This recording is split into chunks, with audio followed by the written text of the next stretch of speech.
నమస్కారం. J4 TV Telugu channel ప్రేక్షకులకు అందరికీ నమస్కారం.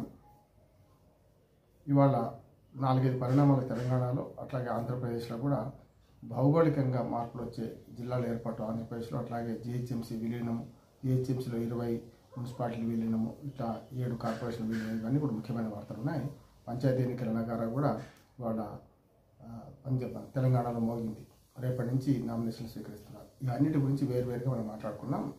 మొదటగా మనకు ఆంధ్రప్రదేశ్లో ఈ జిల్లాల ఏర్పాట్లు, జిల్లాల పునర్వ్యవస్థీకరణ గురించి మాట్లాడడం ప్రయత్నం చేద్దాం. అసలు జిల్లాల ఏర్పాటు ఒకసారి ప్రస్తావిస్తే నేపథ్యం తీసుకుంటే, ఉమ్మడి మద్రాసు రాష్ట్రంలో నుంచి విడిపోయిన తర్వాత, మళ్ళీ ఆంధ్రప్రదేశ్ ఆవిర్భావం తర్వాత, అప్పటికి ముందు 20 జిల్లాలు ఉండి, అంటే ఉమ్మడి ఆంధ్రప్రదేశ్ ఏర్పడిన తర్వాత 20 జిల్లాలే ఉన్న ఆంధ్రప్రదేశ్ రాష్ట్రంలో కొత్తగా చాలా రోజుల తర్వాత 60లో 70లో మనకు మొదట్లో మనకు ప్రకాశం జిల్లా, తర్వాత విజయనగరం జిల్లా ఆంధ్రప్రదేశ్, ఇప్పుడున్న ఆంధ్రప్రదేశ్లో ఏర్పడ్డాయి. ఆ తర్వాత మనకు రంగారెడ్డి జిల్లా, అప్పుడున్న ఆంధ్రప్రదేశ్లో హైదరాబాద్ చుట్టుపక్కల ఉన్న ప్రాంతం రంగారెడ్డి జిల్లా ఏర్పడ్డాయి. అంటే నేను చదువుకున్నప్పుడు 20 జిల్లాలు ఉంటే ఇప్పుడు 23 జిల్లాలు ఏర్పడ్డాయి. 23 జిల్లాల నుంచి ఆంధ్రప్రదేశ్ విడిపోయిన తర్వాత విభజిత ఆంధ్రప్రదేశ్లో 13 జిల్లాలు ఉంటే ఆ 13ను 26 జిల్లాలుగా మార్చారు. అప్పటి నుంచి నేను ఒక 4-5 ఆర్టికల్స్ కూడా రాశాను. పార్లమెంట్ నియోజకవర్గాల ప్రాతిపదికన జిల్లాల ఏర్పాటు తగదు, భౌగోళికంగా విస్తీర్ణాన్ని బట్టి భౌగోళికంగా జిల్లా కేంద్రం 50-20 కిలోమీటర్లు మించకుండా ఈ జిల్లాల ఏర్పాటు ఉంటే బాగుంటుంది అన్నాను. జగన్మోహన్ రెడ్డి గారు పెడచెవులు పెట్టారు, వరంగా చెప్పారు. కానీ కొన్ని సూచనలు నేను చెప్పిన పాటించారు. ఉదాహరణకు 30 జిల్లాలు కావాలన్నాను. 25 జిల్లాలు పరిమితం కాకుండా 26వ జిల్లా, ముఖ్యంగా ఏజెన్సీ ప్రాంతంలో ఇంకో జిల్లా అవసరం ఎక్కువ ప్రతిపాదించాను. అది మాత్రం అమలు చేశారు. మిగతా నేను చెప్పిన చాలా వరకు మదనపల్లి జిల్లా, మార్కాపురం జిల్లా గురించి ప్రస్తావించాను. కానీ అప్పుడు అది వీలు కాలేదు. కేవలం 26 జిల్లాలతో పరిమితమయ్యారు. 30 జిల్లాలు అవసరం అన్నారు. తెలంగాణలో 33 జిల్లాలు ఎంత అనవసరమో అది 25 జిల్లాలు సరిపోతుండే.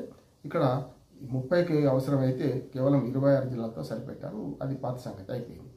కనుక అందులో చాలా అసంబంధమైన విషయాలు చాలా ఉంటాయి. ఉదాహరణకు సంతనోత్తరపాల విషయంలో ఒంగోలు జిల్లాలో కాకుండా కలిపే ప్రయత్నం చేయకుండా చేయడం, అట్లాగే అద్దంకి విషయంలో చాలా అంశాలు, మనకు కర్నూలు జిల్లాలో పాణ్యం విషయంలో, అట్లా చాలా విషయాలలో అసంబద్ధంగా వచ్చినాయి. దానికి కారణం ఏంటంటే, ఈ పునర్వ్యవస్థీకరణలో మన కేవలం పార్లమెంట్ నియోజకవర్గాల ప్రాతిపదిక తీసుకోవడం వచ్చిన సంగతి. పార్లమెంట్ నియోజకవర్గాలు ఎప్పుడు మారుతుంటాయి. గతంలో 10 ఏళ్ళకోసారి మారేది, తర్వాత 75 తర్వాత 25 ఏళ్ళకోసారి మారుతుంది. అయినా సరే మారేవే కదా. ఒకనాడు బ్రిటిష్ కాలం నుంచి జిల్లాలు 200 సంవత్సరాలకు పైగా అవే జిల్లాలు కొనసాగినాయి. ఇవాళ పిల్లల సర్టిఫికెట్ల విషయంలో, లోకల్ సర్టిఫికెట్ విషయంలో చాలా ఇబ్బంది పడతారు. కనుక ఒకసారి జిల్లాలు ఏర్పాటు చేస్తే మళ్ళీ జిల్లాలు మారకుండా ఉండాలి. కనుక నేను గతంలో జగన్మోహన్ రెడ్డి గారి హయాంలో ఏదైతే జరిగిందో ఆ పొరపాటు సవరిస్తూ ఇవాళ కొత్తగా మళ్ళీ జిల్లాల పునర్వ్యవస్థ చేశారు. దీనివల్ల 17 జిల్లాలు, అంటే ఇప్పుడు 26లో 17 జిల్లాలు ఎఫెక్ట్ అవుతున్నాయి. ఏదో ఒక భాగం ఇంకో జిల్లాలో కలవడమో, లేకుంటే వాళ్ళు ఆ జిల్లాలో ఇంకో భాగం కలవడం జరుగుతుంది. కనుక మొత్తం మీద ఇప్పటికైతే ప్రతిపాదన ప్రకారం 3 కొత్త జిల్లాల ఏర్పాటుకు ప్రతిపాదన సిద్ధమైంది. ఒకటే మదనపల్లి, అట్లాగే రెండోదేమో మార్కాపురం, మూడోదేమో అరకు జిల్లా నుంచి విడిపోయిన రంపచోడవరం, పోలవరం జిల్లా ఏర్పడుతుంది. నేను దీంతో పాటు అమరావతి జిల్లాను కూడా ప్రతిపాదించాను. అమరావతి జిల్లా అయితే బాగుంటుంది. ఎందుకంటే సిఆర్డిఏ పరిధిలో ఉండి రేపు పొద్దున మాస్టర్ ప్లాన్ వేసి ఏదైతే ఔటర్ రింగ్ రోడ్డు హైదరాబాద్ ఎట్లా చేశారో, అమరావతికి ఔటర్ రింగ్ రోడ్ ఏదైతుందో ఆ రింగ్ రోడ్డుకు అటుపక్క ఇటుపక్క కలిపి, ఇటు కృష్ణా గుంటూరు జిల్లాలోని కొన్ని ప్రాంతాలను కలిపి ముఖ్యంగా ఈ అమరావతి రాజధాని కేంద్రంగా ఒక జిల్లా ఏర్పాటు చేస్తే బాగుంటుందని అన్నాను. అది ఇప్పటివరకైతే ఆలోచించలేదనుకుంటున్నాను. ఆలోచించినా అది సాకారం అవడం లేదు. కనుక జిల్లాల ఏర్పాటు ప్రాతిపదిక శాశ్వతంగా ఉండాలంటే రేపు వచ్చే జనాభా లెక్కలు, అట్లాగే పార్లమెంటు, అసెంబ్లీ స్థానాల డిలిమిటేషన్ లోపే జరగాలి. లేకపోతే ఏమైందంటే మనకు జనాభా లెక్కల ప్రారంభం అయ్యే కన్నా ముందే ఏ ప్రాతిపదికన పంచాయతీల నుంచి అన్నీ ఉన్నాయో, అంటే పంచాయతీలు, మున్సిపాలిటీలు, జిల్లాలు ఉన్నాయో ఆ సరిహద్దులోనే వాటి లోబడి చేస్తారు. కనుక శాశ్వతంగా ఈ జిల్లాల ఏర్పాటు ఇప్పుడు చేస్తే దానివల్ల ఏమైందంటే రేపు జనాభా లెక్కలు కొత్త జిల్లాల లెక్కలు వస్తాయి. రెండోది, పంచాయతీ నుంచి మొదలుపెట్టే జనాభా లెక్క తీస్తారు. కనుక కొత్తగా పంచాయతీలు ఏర్పడడం కానీ చేయడానికి వీల్లేదు. డివిజన్ ప్రాతిపదిక ఉండదు.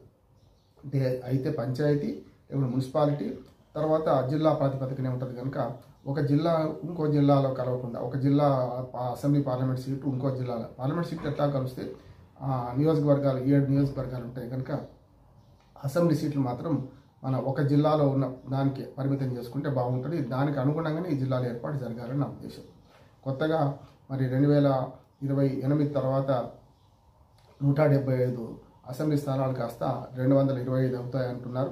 ఒకవేళ అది జరిగితే ఇప్పుడు ఈ జిల్లాల ఏర్పాటు ఇప్పటికే పూర్తయి ఉంటే దానికి కూడా అవకాశం ఉంటుంది. అందుకని జనాభా లెక్కలు మొదలు పెట్టకముందే ఈ మొత్తం ప్రాసెస్ అంతా పూర్తి కావాలి. డబుల్ ఇంజన్ సర్కార్ ఇక్కడ అక్కడ ఉంది కనుక ఈ జనాభా లెక్కలు పూర్తి కాకముందే, మొదలు పెట్టకముందే ఆంధ్రప్రదేశ్లో ఈ జిల్లాల పునర్విభజన సహేతుకంగా జరగాలి. ఇప్పటికే చంద్రబాబు నాయుడు గారు 2-3 సార్లు అధికారులు మందలించారు కూడా.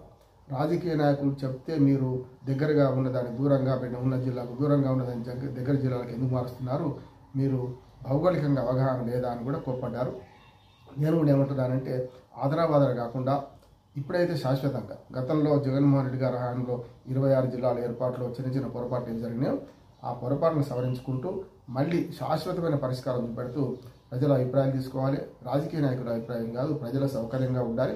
ఇప్పటికి కూడా 50-60 కిలోమీటర్ల దూరం దాటకుండా ఈ జిల్లాల పరిధులు నిర్ణయించి ఏజెన్సీ ప్రాంతంలో తప్పదు. అంటే ఇప్పుడున్న సమస్య కంటే అధిగమించి ఇంకో సమస్య కొత్తగా సృష్టించరాదు. ఉన్న సమస్యలు తీర్చే విధంగా జిల్లాల పునర్వ్యవస్థీకరణ ఉండాలి. ఇంకా ప్రజా సంఘాలతో ప్రజలతో మాట్లాడి అవసరమైతే ఇంకొకటి 2 జిల్లాలు పెంచినా తప్పలేదు అంటున్నాను. ఇప్పుడే శాశ్వతమైన పరిష్కారం చేస్తే రేపు వచ్చే జనాభా లెక్కలు డిలిమిటేషన్లో ఇబ్బంది లేకుండా ఉంటాయి. ఆ వైపుగా ప్రభుత్వం చేయాలని కొత్త జిల్లాల ఏర్పాటును ఆహ్వానిస్తూ ముగిస్తున్నాను.